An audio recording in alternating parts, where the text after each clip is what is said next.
Hey y'all, I'm back with a new series, which I will be dropping content for on the regular. I'm still doing my All American content daily, grownish videos on Fridays and Saturdays of each week, but now we are adding WandaVision into the mix. I put up a poll recently and you all voted disproportionately for the next series that Erica Vane TV covered to be WandaVision.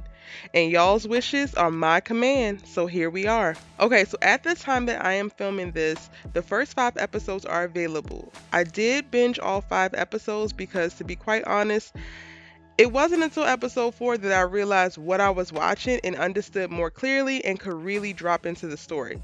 So I'm doing recaps of episode 1, 2, and 3 in this video, and we'll do separate recaps for 4 and 5. However, I will be dropping all of these videos at the same time.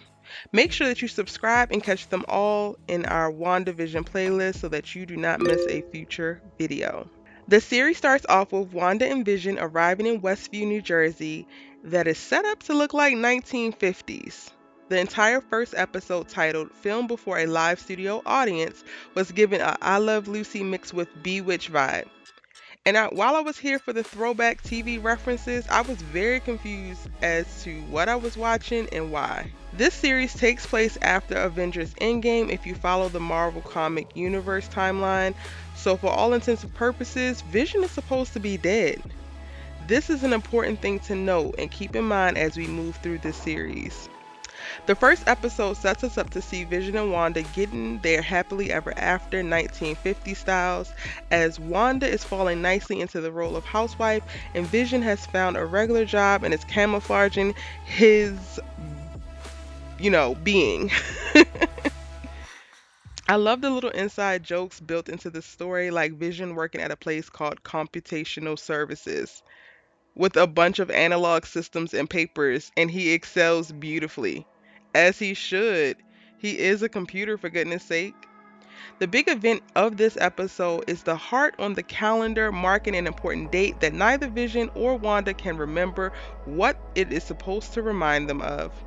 While Wanda is convinced by Agnes, the pushy and extroverted next door neighbor, that seems too good to be true, she starts to prepare for an anniversary night while Vision is led to believe that she knows that tonight was supposed to be the dinner with his boss and his wife. Is it just me, or is there something off about Agnes with her resourcefulness and handiness with everything that Wanda needs when she needs it? These episodes are nothing if not authentic, including the commercials, and in this one it included a Stark Industry toaster that looked like it was starting to malfunction during the commercial. Before the commercial ends, we get a tagline that says, "Forget the past, this is your future." And now I know we have to pay closer attention to these because they are laced with Easter eggs and ties to the MCU that we know from film. We get a first peek into the cracks of this seemingly perfect world during dinner with Vision's boss when he asked about Wanda and Vision's story and they have no response. They both can't say what life was or looked like for them before they arrived at Westview, and that fact throws a wrinkle into the matrix as his boss starts to choke on food, and we have about a minute of his wife stuck repeating, "Stop it, stop it, stop it, stop it." And Vision has to step in and save him with his powers. After, everyone goes back to normal as if nothing happened and nothing was noticed. Y'all, I ain't gonna lie. I left episode 1 like, what in the hell did I just watch? I love the throwback vibes. It gave me Lucy mixed with Bewitched, which I loved. And it was very clear that the story that we see is not the real story of the show. So now I'm like, what's gonna happen next? Seeing the control room at the end gave me Truman Show, and now I'm really scared. As we shift into episode 2, Don't Touch That Dial, I'm confused as the house has changed and the decade has changed. But it seems like the only time that has passed is a day. In this episode, Vision and Wanda are preparing for the neighborhood talent show fundraiser, and they are dead set on participating to appear as normal as possible and fit in with the people of Westview. This episode, we actually get out of the house and the neighborhood is given Stepford Wives on steroids. Everything is just too perfect. Way too perfect. Wanda meets up with the ladies of the neighborhood in a meeting with the neighborhood mean girl Dottie and her crew, creating one of the most important scenes of the episode.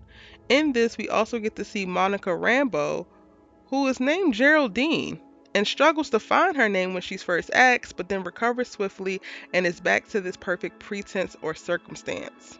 While Wanda meets up with the neighborhood girls, Vision meets up with the neighborhood guys for the neighborhood watch. This scene is hilarious because he swallows a piece of gum that renders him drunk light for the remainder of the episode.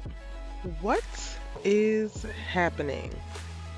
The second crack in this perfect world's armor comes while Wanda is cleaning up after the meeting and the radio starts to go crazy with someone calling to her saying, "Who did this to you, Wanda?"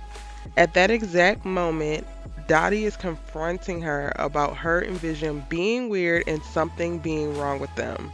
Yeah, now I know that something is off, or this whole thing is just not real. Is Wanda dreaming? We better not wake up in Wakanda at some point.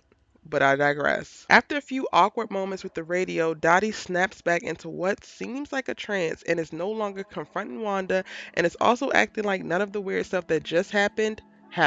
That is the second time the people in this world have this robotic or almost like on a script response to weird shenanigans. The talent show doesn't go off without a hitch, with Vision almost exposing him and Wanda, but luckily she steps in and keeps up the facade, using their actual powers to fake and seem like it's magic when it's all actually real. We make it to the end of the episode, and the couple repeats their theme from today's events.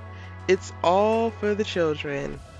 But is it just me, or have we yet to see any children in Westview? The talent show was supposed to be raising money for the children, but there are literally no children. Until Wanda magically becomes pregnant. Time is literally flying in this series, and we can't end this part of the episode recap without talking about the man in the manhole at the end who is in this like bee catcher costume and causes Wanda to panic and then reverse time. So Wanda does have control over what is happening to her. This is getting very weird, very fast. And now we're starting to see in color as well. Let's just go into episode 3. Which, episode 3 is titled Now in Color and is featured in the decade of the 70s. They are giving us Brady Bunch realness. It is presumably another day later, and Wanda went from not being pregnant to 3 months pregnant to 6 months pregnant in a matter of hours. We get to see her entire pregnancy and delivery in this episode, and we get further confirmation that Wanda has some control over what's happening to her and Vision because her first Braxton Hicks contractions throw the whole house into a frenzy, knocking out the power in the neighborhood, and only thing is she doesn't know how it's happening. So it's safe to say that Wanda and Vision are not trapped in the past, but that still doesn't give us further clarity into what is actually going on. As our curiosity starts to peak, so does Vision's. And 9 minutes into this episode, Vision for the first time points out that something is wrong with Westview, in which I think Wanda rewinds time and redirects, which tells me that Vision is just as lost as we are, and Wanda is in even more control than we thought. The episode commercial for this episode is Hydra Soak, and oh my goodness, not the Hydra Easter eggs. We're gonna have to talk about that in another video. Let's keep it moving. I don't know about y'all, but I thought that Geraldine was in on something or was maybe even spying on Wanda and Vision, but I couldn't figure out why and how she fell so seamlessly into script and into the perfectionism of Westview. These two have a confrontation in this episode after she helps Wanda give birth to one of the twins. And that moment is simply weird as Geraldine looks like she's grappling with knowing the truth and not knowing nothing at all, if that makes sense. While Wanda and Geraldine are having their moment in the house, Agnes and Herb are making points about her to Vision outside. Geraldine has no home, Geraldine has no husband, and she just appeared out of nowhere. Herb tries to say why Monica / Geraldine came here, but Agnes makes him shut up suddenly, and what do you know? He's back into the trance-like role. It's almost as if they're all under mind control. Inside the house, Monica remembers Pietro was killed by Ultron after Wanda mentions him.